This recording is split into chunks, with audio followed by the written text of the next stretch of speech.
출애굽기 25장 21절, 22절 우리 한 목소리로 함께 읽습니다. 속죄소를 궤 위에 얹고 내가 내게 줄 증거판을 궤 속에 넣으라. 거기서 내가 너와 만나고 속죄소 위 곧 증거궤 위에 있는 두 그룹 사이에서 내가 이스라엘 자손을 위하여 내게 명령할 모든 일을 내게 이르리라. 아멘. 성막을 지을 때 필요한 기구와 또 재료들을 알려주시는 대목입니다. 먼저 언약궤 제작에 필요한 재료와 치수를 알려주고 계시죠. 해당 본문을 함께 말씀을 나누도록 하겠습니다.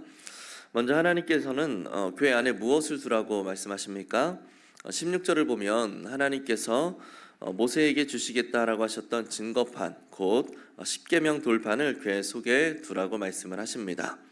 나중에 실제로 이 증거궤 안에 들어가는 물품은 지금 명령하시는 이 십계명 두 돌판과 함께 아론의 쌍난 지팡이 그리고 만나 이렇게 세 가지가 들어가게 되죠. 그렇게 명령하신 하나님은 완성된 그 증거궤 위 속죄소에서 무엇을 해주시겠다고 하십니까? 22절에서 거기서 내가 너와 만나고 속죄소 위 곧 증거궤 위에 있는 두 그룹 사이에서 내가 이스라엘 자손을 위하여 내게 명령할 모든 일을 일러줄 것이다 라고 그렇게 말씀하십니다. 그렇다면 하나님께서는 왜 가장 먼저 성막 안에 궤와 속죄소를 만들게 하시고 거기서 내가 너와 만나겠다라고 하셨을까요? 출애굽기를 함께 살펴보면서 우리가 함께 몇 차례 나눴던 것 중 하나가 하나님께서 이스라엘 백성을 출애굽하도록 하신 이유와 목적이었습니다. 그들을 인도해 내셔서 하나님이 다스리시는 하나님의 나라를 세우고 그 백성들과 친히 교제하도록 하기 위해서 출애굽을 하도록 만드셨다라고 했어요. 성막은 그 목적을 이루기 위한 도구이고 그 중심이 지성소이고 그 지성소의 가장 중요한 요소가 바로 증거궤와 그 위에 속죄소인 것이죠. 이 증거궤와 속죄소가 갖는 의미를 우리가 좀 살펴보자면 먼저 22절에서 증거궤 위에서 하나님이 약속하신 첫 번째가 무엇이었습니까? 내가 너와 거기에서 만나겠다라고 하신 약속이었어요. 이것은 여호와께서 이스라엘 백성과 교제하시는 하나님이시다라는 사실을 보여주는 약속입니다. 비록 대제사장 단 한 명만이 1년에 딱 한 번 그 속죄소 앞에 나아갈 수 있었지만 하나님은 이것을 통하여서 온 이스라엘을 향한 하나님의 마음을 알리셨고 그들과의 교제가 끊어지지 않는 공식적인 자리를 마련해 주셨던 겁니다. 또 속죄소는 1년에 한 번 이스라엘의 죄를 대속하기 위해서 대제사장이 제사를 드리는 은혜의 보좌입니다. 거룩한 하나님의 백성으로 세우기 위한 대속의 장소가 되는 것이죠. 그래서 매우 중요한 의미를 지닌 거예요. 증거궤 위에서 약속하신 두 번째가 있었습니다. 이스라엘 자손을 위하여 내게 명령할 모든 것을 내가 너에게 알려줄 것이다 라는 약속이었어요. 지난주에 살펴봤던 내용 중에 하나님이 이스라엘의 대적 곧 가나안 족속에게 친히 대적이 되어 주시겠다라고 약속하시는 장면이 있었습니다. 그 전제가 있었어요. 너희가 어떻게 할 때 내가 그렇게 해줄게 라고 하는 전제. 그것은 바로 이스라엘이 하나님의 말씀을 청종하고 거기에 순종할 때 내가 가나안 족속의 대적이 되어 주시겠다라고 그렇게 말씀을 하셨습니다. 증거궤 위 속죄소가 바로 그 하나님의 말씀을 받고 배우는 장소인 거죠. 즉 이것은 하나님의 거룩한 나라를 이루는데 필수적인 요소라고 할 수가 있는 거예요. 그리고 이스라엘이 가나안 땅을 정복해 가기 위해서 친히 가나안 족속에게 대적이 되어 주시겠다라고 하셨던 하나님의 그 약속이 이루어지는 공간인 것이죠. 글을 작성할 때 가장 먼저 해야 할 일이 있다면 그것은 중심 주제를 잡는 일이라고 할 수 있습니다.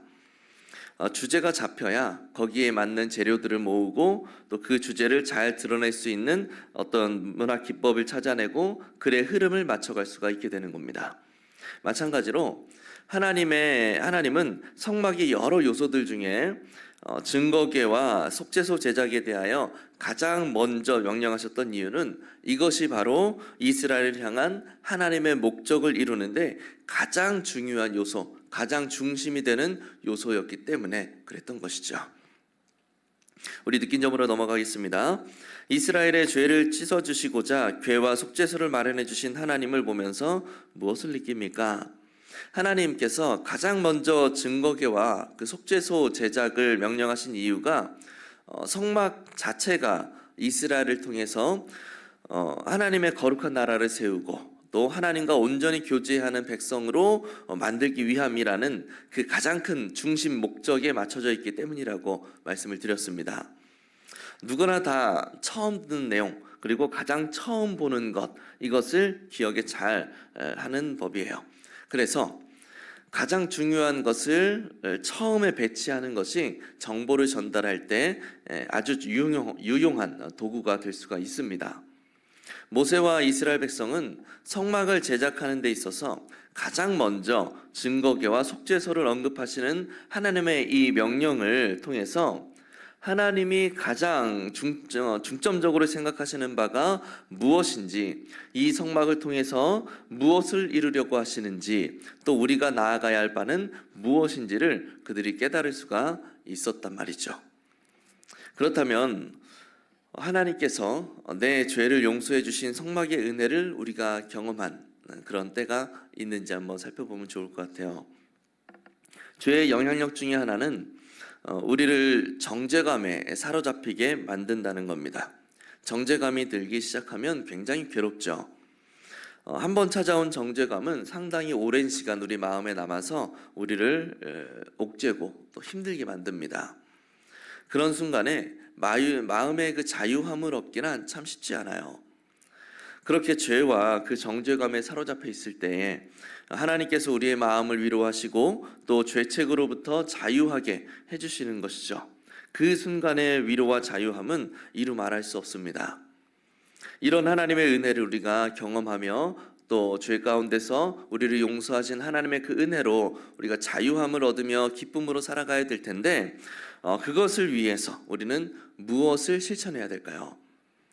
히브리서 4장에서 말씀하시죠. 긍휼을 받고 때를 따라 얻는 은혜를, 돕는 은혜를 얻기 위하여서 은혜의 보좌 앞에 담대히 나아가라. 하나님께서는 속죄소 위에서 우리의 죄를 용서하시겠다라고 말씀하셨고 우리와 교제하시겠다 말씀하셨고 우리가 행할 바를 가르치겠다라고 그렇게 약속해 주셨습니다. 우리가 은혜를 입는 길은 예수님의 그 찢겨진 육체 사이로 나게 된 그 은혜의 보좌를 향한 길을 담대히 나아가는 거예요. 나의 실수와 나의 죄 때문에 하나님 앞에 참 죄송스럽고 민망할 때도 있지만 그럼에도 결국 우리가 의지해야 할 수 있는 것은 하나님의 은혜밖에 없지 않겠습니까? 너무나 자주 무너지고 또 언약을 깨뜨릴 백성임을 알고 계셨음에도 그들을 향한 은혜의 손길을 베풀어 주셨던 것처럼 매일 낭망하고 매일 실수하고 또 죄를 저지를 우리들임에도 하나님은 귀한 은혜의 손길을 베풀어 주신다라고 그렇게 약속하고 계십니다. 우리가 의지할 것은 오직 하나님의 은혜밖에 없습니다. 오늘도 우리가 여러 번 실수할 수 있고 또 잘못을 행할 수도 있겠으나 그럴 때일수록 더욱 하나님을 바라보며 하나님께로 나아갈 수 있기를 바랍니다. 하나님의 은혜를 소망하면서 더욱 굳건히 은혜 위에 세워져 갈 수 있는 우리의 삶이 될 수 있기를 예수님의 이름으로 간절히 축복합니다. 기도하겠습니다.